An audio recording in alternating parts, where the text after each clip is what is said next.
Selamat pagi pemirsa, apa kabar Anda di pagi hari ini? Senang sekali saya Graciela Taime dapat menjumpai Anda dalam Berita Papua. Sejumlah berita menarik dan teraktual telah dirangkum tim redaksi kami. Berikut 3 berita utama hari ini.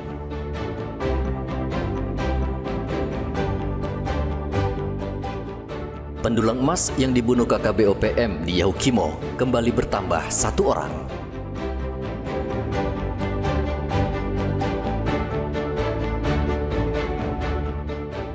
Bermain di sungai, bocah 3 tahun di Mimika hilang.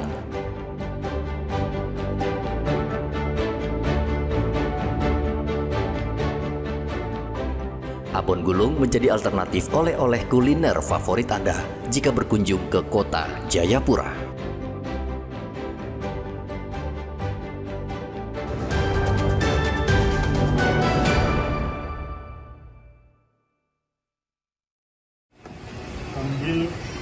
Kita masih menunggu. Aparat gabungan TNI dan Polri kembali menemukan 1 lagi jenazah pendulang emas yang tewas dibantai KKB.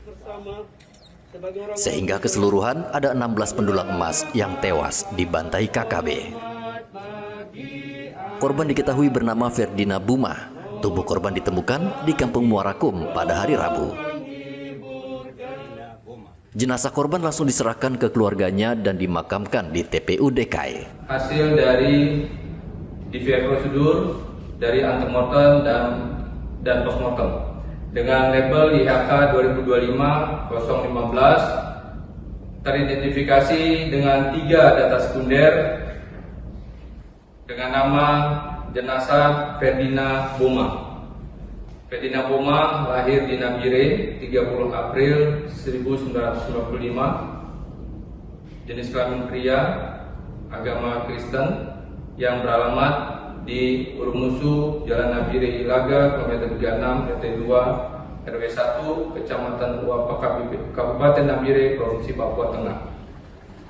Jasad 16 pendulang emas tersebut ditemukan terpisah di 5 lokasi pendulangan emas ilegal di Kabupaten Yahukimo. Pembunuhan terhadap belasan pendulang emas ilegal terjadi pada tanggal 6 hingga 7 April 2025. Selama 2 hari KKB menyerang ratusan pendulang emas ilegal. Hingga kini aparat gabungan TNI Polri masih mencari kemungkinan korban yang lain. Polisi mengimbau seluruh pekerja di pertambangan rakyat tidak melakukan aktivitas karena KKB mengancam akan membunuh seluruh penambang emas. Arthur melaporkan dari Yahukimo, Papua Pegunungan.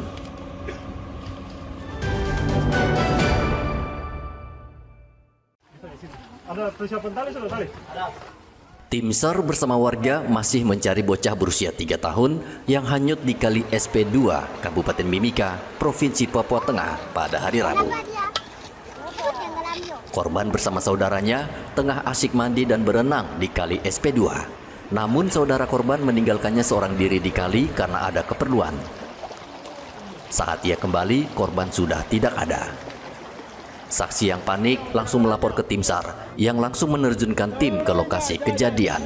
Tim bergerak ke lokasi untuk melaksanakan operasi SAR dengan membawa peralatan aqua ice untuk mendeteksi korban tersebut dan peralatan selam jika korban dideteksi dan korban akan diselami dan dievakuasi. Dan tim yang lain untuk melakukan penyisiran. Dan menurut informasi dari keluarga bahwa ini masih diduga karena belum ada saksi yang melihat langsung bahwa korban tersebut tenggelam di kali jembatan Selamat Datang. Untuk itu besok karena hari ini waktu yang cukup singkat sehingga pelaksanaan operasi SAR berakhir tadi sekitar pukul 07.30 dan besok akan dilanjutkan 06.00. Hingga Kamis kemarin, tim SAR masih terus mencari korban dengan menyusuri Kali SP2, namun belum membuahkan hasil. Dari Mimika, Papua Tengah, Igobat Momolin melaporkan.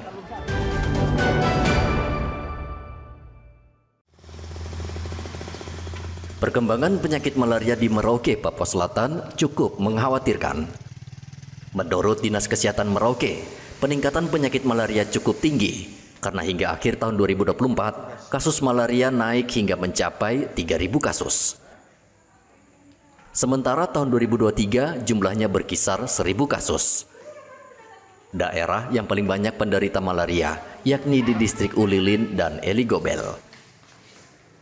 Di kawasan ini banyak berdiri perusahaan kelapa sawit dan kawasan ini menyumbang kasus malaria hingga 60%. Sekitar 3.000 sampai 4.000 kasus gitu, dari sebelumnya cuma sekitar paling tinggi 1.000 kasus per tahun. Per tahun ya. Di 2 tahun terakhir ini meningkat sekitar 30.000-an, bahkan di 2024 sekitar 4.000 kasus lebih. Itu sebagian besar disumbang oleh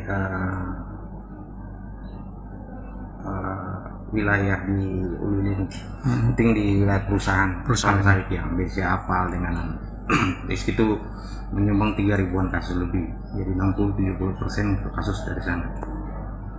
Rencana untuk melaksanakan action yang khusus di 3 wilayah dia tersebut. Wilayah apa saja?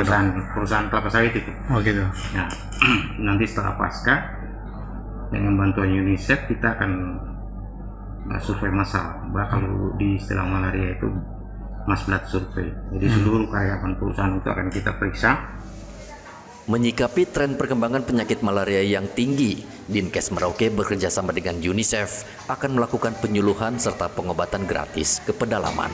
Warga juga diimbau menerapkan pola hidup sehat, sehingga jentik nyamuk tidak mudah berkembang di sekitar rumah. Muhammad Ridwan melaporkan dari Merauke, Papua Selatan.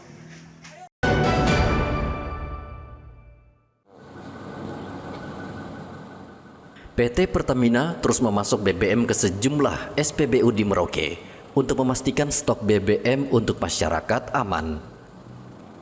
Pengelola SPBU di Jalan Ahmad Yani Merauke saat ini terus memantau distribusi BBM ke SPBU agar tidak kosong. Sejauh ini distribusi BBM ke SPBU di Merauke cukup baik dan pasokan BBM baik solar, Pertalite dan Pertamax mencukupi. Untuk setiap hari kita terlihat dari kita punya stok di sini. Kalau stoknya sudah di bawah sekali, kita biasa minta 20 Pertalite. Kalau macam stoknya full, berarti kita minta 10 KL. Kalau permintaan seperti itu memang setiap hari harus dilayani sesuai dengan permintaan. Itu setiap hari harus ada. Harus ada dilayani. Oh, tidak pernah kurang ya. Iya. Tapi itu sesuai dengan permintaan dari SPBU ya. Iya. Kalau Pertamax Setiap hari itu jatahnya, bukan jatahnya, tapi permintaan kita itu sama dengan Pertalite juga, sesuai dengan berapa KL setiap? Setiap hari 10 KL. 10 KL. 10 KL. Oh, jadi prosesnya itu bahwa sesuai dengan permintaan SPBU, Pertamina melayani seperti itu. Iya. Oh, gitu ya. Termasuk solar itu. Kalau solar berapa? Solar biasanya kalau kita lihat stoknya mencukupi, kita minta 10 KL. Kalau tidak mencukupi, kita minta 20 KL. Meskipun pasokan aman dan lancar, antrean kendaraan di SPBU Merauke setiap hari masih saja terjadi, khususnya antrean untuk membeli BBM bersubsidi Pertalite dan solar. Antrean disebabkan karena banyaknya kendaraan, padahal SPBU terbatas. Muhammad Ridwan melaporkan dari Merauke, Papua Selatan.